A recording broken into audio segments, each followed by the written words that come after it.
just a moment, X minus one. But first, one man whose personality belies his name is Quizmaster Groucho Marx.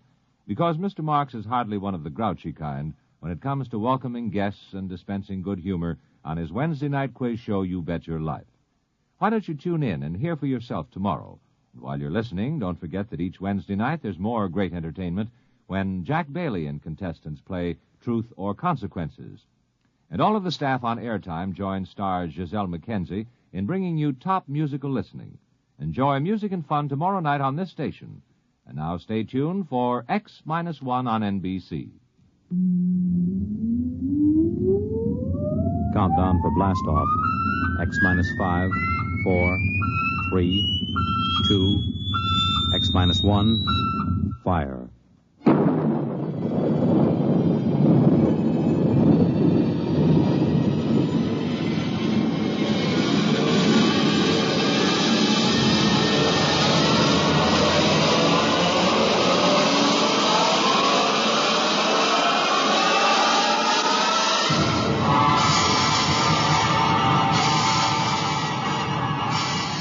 From the far horizons of the unknown come transcribed tales of new dimensions in time and space. These are stories of the future, adventures in which you'll live in 1,000,000, could be years, on 1,000 maybe worlds. The National Broadcasting Company, in cooperation with Galaxy Science Fiction Magazine, presents X minus one.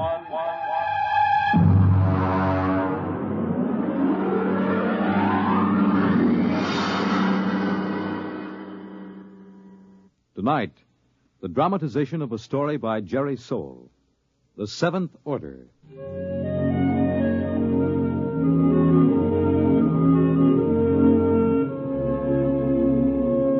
Brentwood, Illinois, would have been just about like any other average community of 10,000 had it not been for Presser College, one of the country's finest small institutions of learning. Its residents were used to the pranks, the hazings, and the practical jokes of the students. But even Professor Ansel Tomlin was surprised when the blue humanoid came down the street and up to the porch where the professor was sitting in an old wicker rocking chair.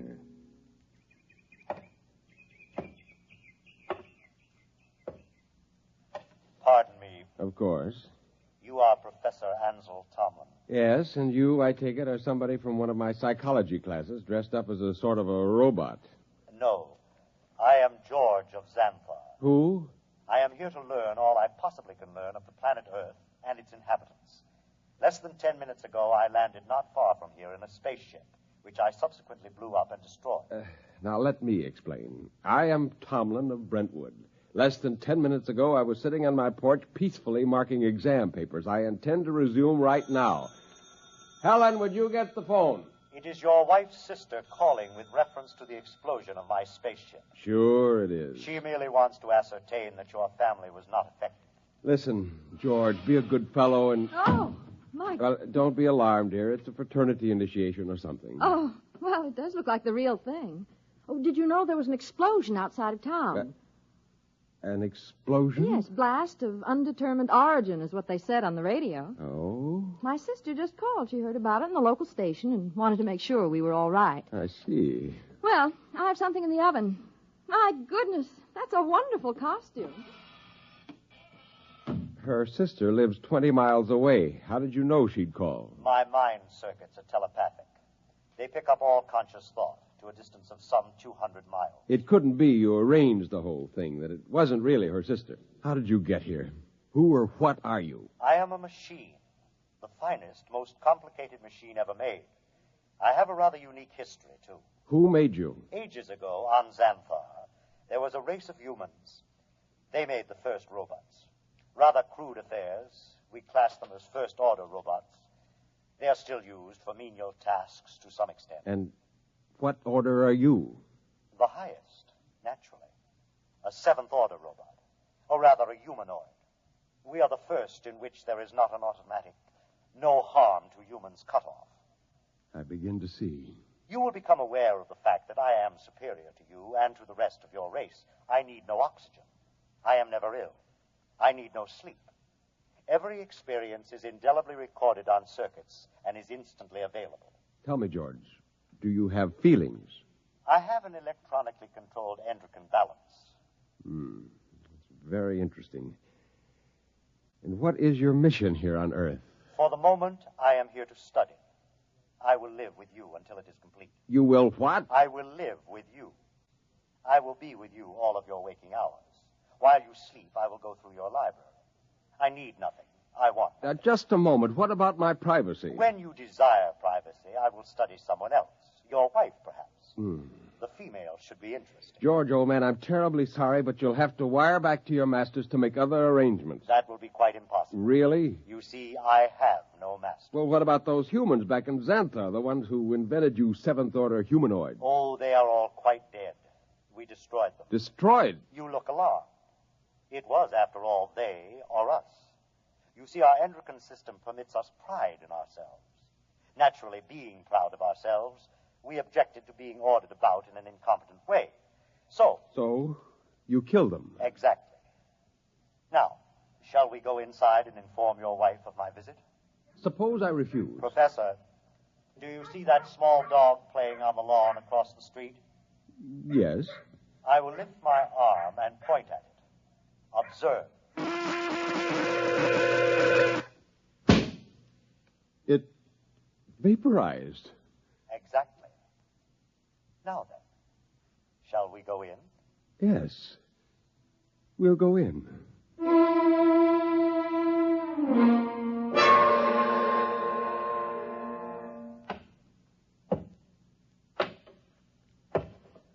Oh, there you are. I see you brought your friend. Helen, this is George. George of Xanthar. George is a machine. Well, anybody can see that. It's the most convincing costume I ever saw. Helen, it isn't a costume. No? No. He's really a machine. Oh. He's staying with us, What? whether we like it or not. Well, really, Ansel. We have no choice. I am a seventh-order humanoid. I detect that your mind does not comprehend. I am here as an advanced scout for my race. After we establish a station here on Earth... I don't like this. Now, would you be kind enough to leave my house, young man? You are very slow to comprehend. I comprehend that I have a lot to do, and I'd appreciate it if you leave. Otherwise, I'm going to call the police. You may call anyone you choose, Mrs. Thomas. I'll have you arrested. I assure you I can detect your intention long before you have time to do me any harm. Well, we'll just see about this. Hello? Get me the police. Helen, it's useless. I can follow the call through the phone wire. Captain Townsend will answer. Captain Townsend. Captain, I want to report a robot. A what? A thing. It won't leave my house. Who is this? I'm Mrs. Tomlin, Professor Ansel Tomlin's wife, 44 Crescent Road. I'll send a car over. Now we'll see.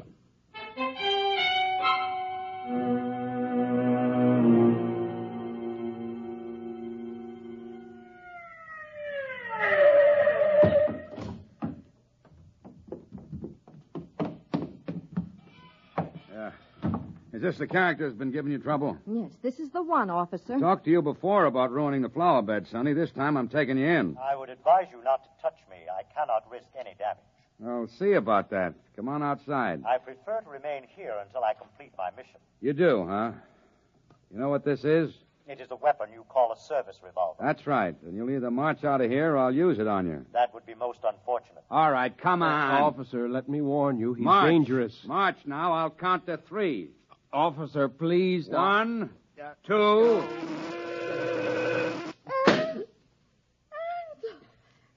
no. I regret it, but he was actually going to pull the trigger. Only to frighten me.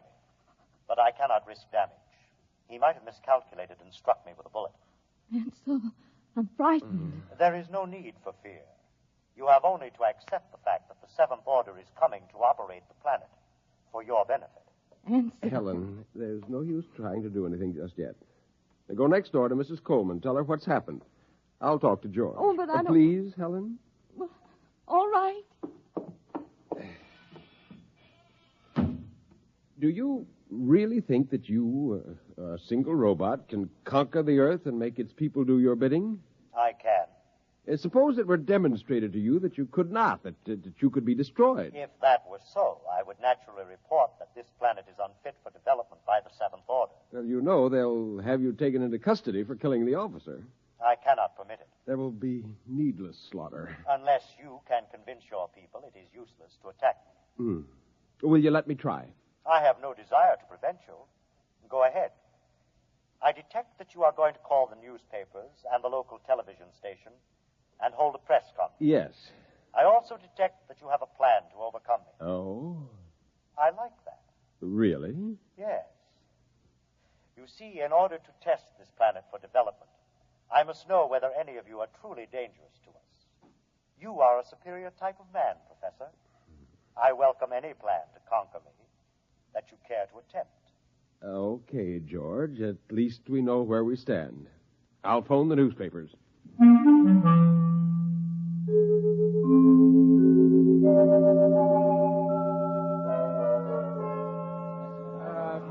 Quiet! Quiet, please! Quiet! Hold it down. Ladies and gentlemen, this is Henry Bennett, broadcasting from a sound truck parked in front of the home of Professor Ansel Tomlin in Brentwood, Illinois. At the moment, Professor Tomlin is seated on his front porch. Next to him is a strange-looking blue robot-type creature, also seated on a chair. At the moment, we don't know if this is a hoax or not, but Professor Tomlin, a highly respected man here at the university, has called a press conference to introduce what is supposedly a creature from another planet. Professor Tomlin is about to speak, and we'll try to catch his words. Quiet, please. Gentlemen, I wish to present to you George of Xanthar. Wait a minute. Yes, Now, just a moment. George is a machine. Probably the most dangerous machine ever invented. He is telepathic as well. He can read your thoughts like a book. He knows exactly what each of you is thinking at this very instant. Professor! Yes? Do you expect us to swallow this nonsense? Not without proof, gentlemen. Can George do his stuff for us? Let him tell me what I'm thinking right now. You are thinking about a blonde young woman named Laura, with whom you will attend a show tonight. Come on. Well? Well, he happens to be right, but we've seen mind readers before. Let him do something else. Now, I did not call you gentlemen here for a demonstration of magic. I called you here in the hopes that a good deal of needless bloodshed might be avoided. Less than half an hour ago, I watched this creature completely vaporize a policeman who was trying to arrest him. I expect that the authorities will be here any minute. I hope I can convince you and them that it is futile. Well, I certainly do. Nothing will be done about a guy. Either you're nuts or you think we are. I don't believe this machine killed a cop. If a cop was killed, a human did it, trying to blame it on the machine. Now, gentlemen, I don't know how I can prove it.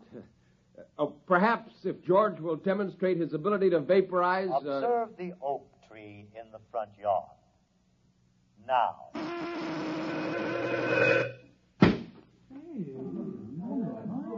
Now, do you see? I see, but I don't believe it. Boys, this is some kind of mass hypnotism. Maybe the tree was rigged up in advance. I swear to you This George of Xanthar is all he's cracked up to be. Let's see what he does when I toss a rock at him. Don't be a fool. Here goes, George! Stop him! I warned you. I tried to warn you. Okay, everybody stand back. Stand back!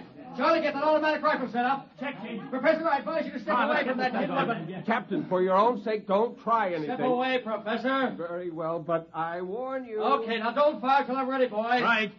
Now then, George of What's-This, we don't know who's inside that tin suit, but I'm giving you just 10 seconds to come out of it. Captain, Hey, you're wanted on suspicion of murder. Now come out. All right, boys.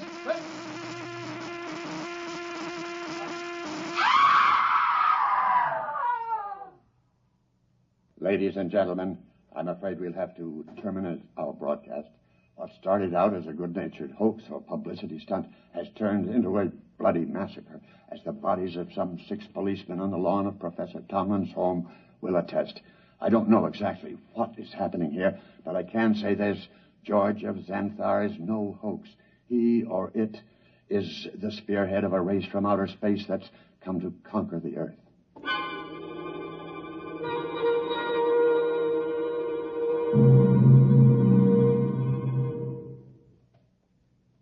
they all gone, Helen? Yes, Where is he? in your library, reading. Are the policemen still outside the house? They're walking up and down. Oh, I hope they don't. Yeah, they have orders not to try to harm him. Ansel, Yes?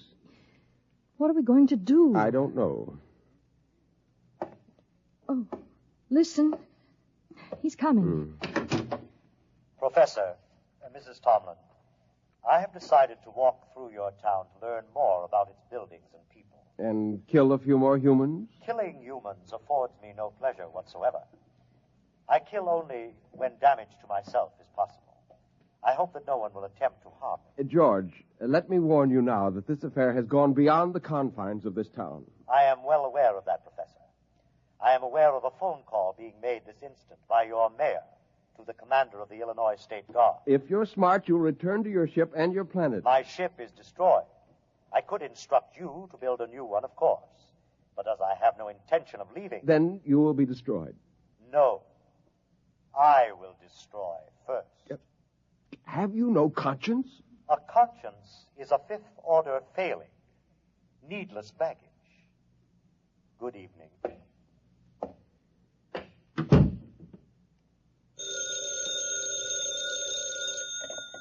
Hello, Professor Tomlin.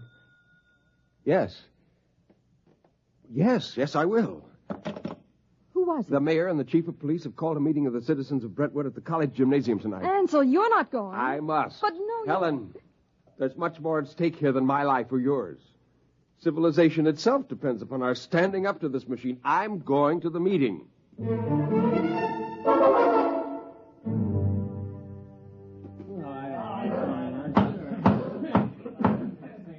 Gentlemen, as mayor of Brentwood, I call this meeting to order.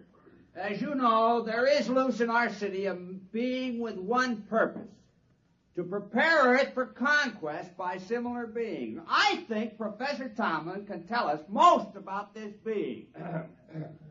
Well, if we could determine the source of George's power, he might be overcome. He is obviously vulnerable to force, such as a speeding bullet if it hit the right spot. However, he has the ability to read intent long before the commission of an act. He is probably listening to me now, even though he may be far away. Mr. Mayor, why not track him down and all attack at once? Some of us would probably die, but he couldn't strike us all dead at once. Gentlemen, this humanoid is able to keep track of several hundred things simultaneously. As a matter of fact... Gentlemen.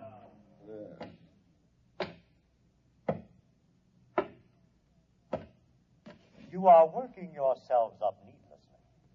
You simply do not appreciate what it would mean to dedicate yourselves to the fulfillment of the seventh order destiny. Your lives will be made most pleasant and happy by us. Yeah, why did you kill 6 cops? If you're so powerful, bring them back to life. How do you want to be buried, Robot? Yeah, let's get them, man.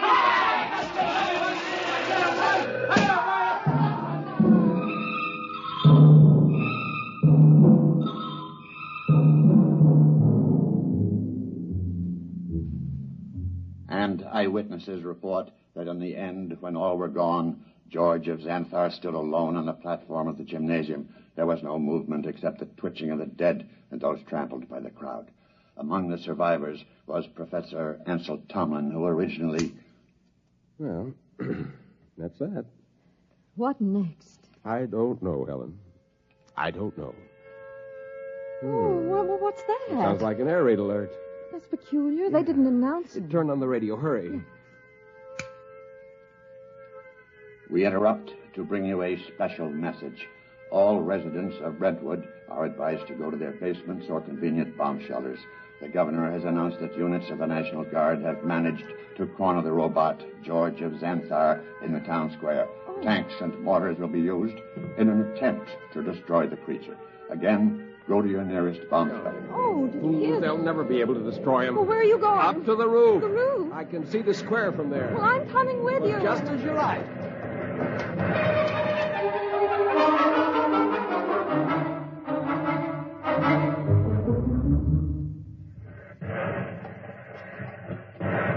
What's happening? He's vaporizing every tank and gun they bring up. Oh, Ansel, let's get away from here.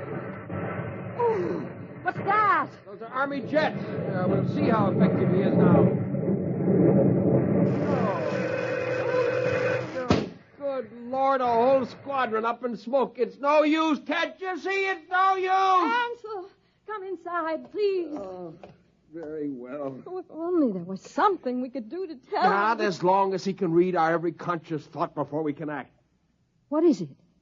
Our every conscious thought. Our thought. I wonder if... What is it, Nothing. Ansel? Nothing, Helen.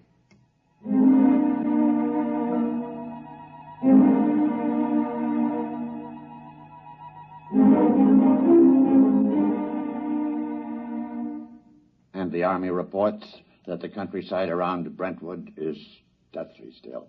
The blue humanoid, George of Xanthar, is still standing in the middle of the town square, where he's been standing for 3 days now. We'll keep you informed of developments. The military urges everyone to keep calm and go about your business as usual. There is no danger to anyone who is not attacking the humanoid. No danger. He wants to keep more of them from landing. Ansel, are you going to sit there with your head in your hands forever? We'll come have some dinner. Ansel? Yeah, it might work. Where are you going? Washington. What? I'm going to Washington. Would you be good enough to pack my overnight bag? I can catch a plane out of Chicago in about 2 hours. But why? What for? I'm going to talk to the Pentagon. What do you tell them? I'm going to tell them to surrender to George of Xanthar.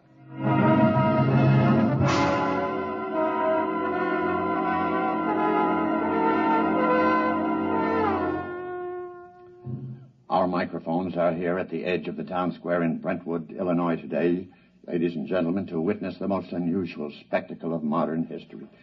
A discussion of terms whereby the United States of America may surrender to the humanoid George of Xanthar.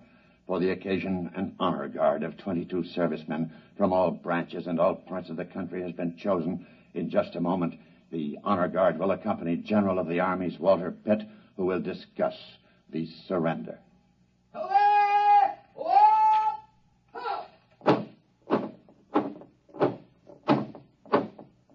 The honor guard is advancing to the edge of the square. The robot is standing there now, carefully eyeing the soldiers. Every ounce of his concentration seems to be going into it. Actually, we're told his telepathic circuits are probing their minds for some hint of danger. A thought, a flicker of an eyelash may be sufficient for him to vaporize all of them. General Pitt is about to speak. George of Xanthar, I hear you, General. I have been instructed to consult with you about your intentions toward our country and the world in general, with a view to reaching some sort of agreement with you and others of your kind who you say will invade the earth.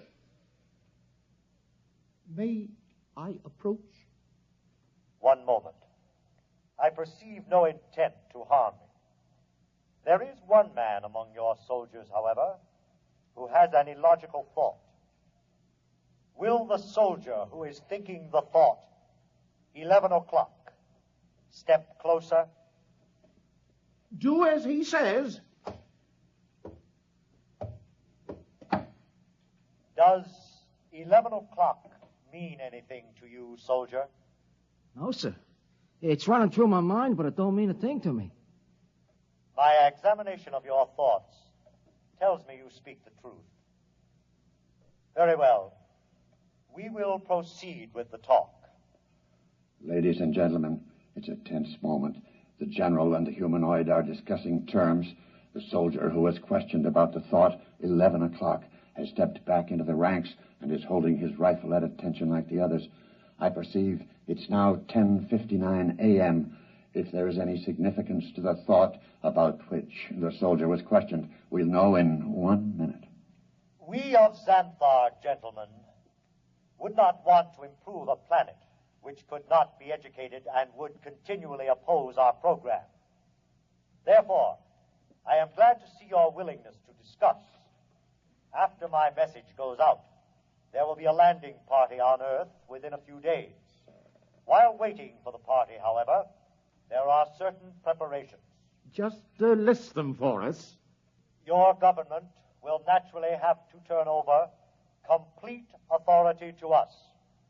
Afterward, we will utilize your press and radio to disseminate our instructions to your people. Simultaneously, in other nations, the same procedure will be carried out by our rep.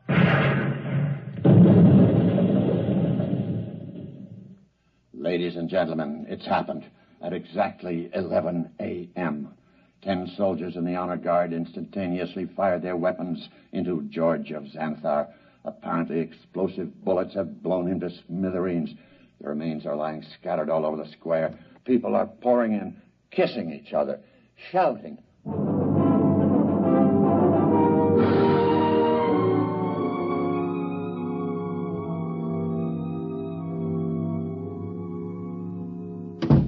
Helen! Ansel, you're home. Yeah. Oh, you've heard the news. Isn't it wonderful? Wonderful, really wonderful. I'm sorry I couldn't come home sooner. It would have spoiled my whole plan if I got within telepathic range. Your plan? Yes.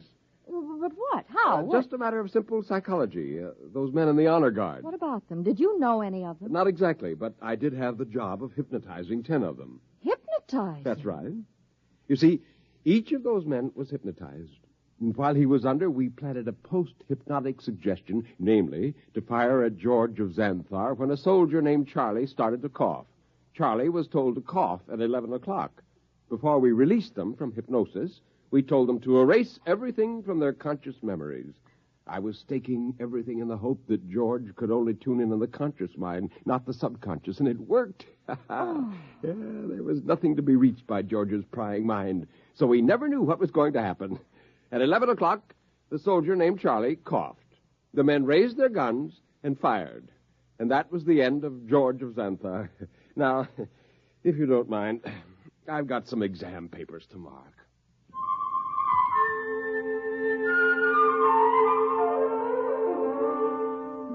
On a planet many millions of miles away, a red light, one of many on a giant control board, suddenly winked out.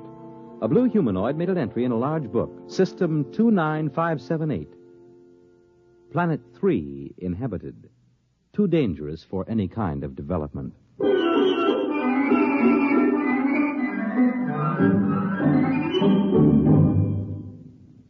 You have just heard X-1, presented by the National Broadcasting Company in cooperation with Galaxy Science Fiction Magazine, which this month features the Alan Cogan story titled In the Cards.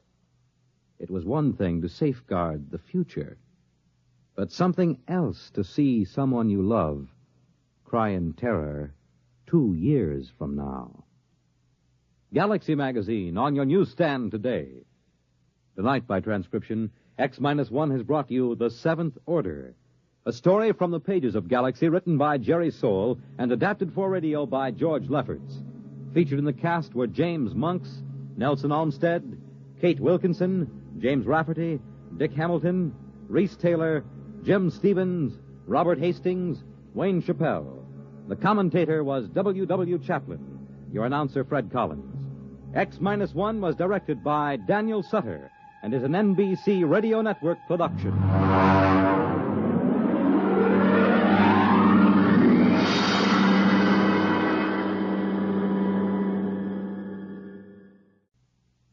The Wonderful World of Robert Benchley on Biography and Sound tonight on NBC Radio.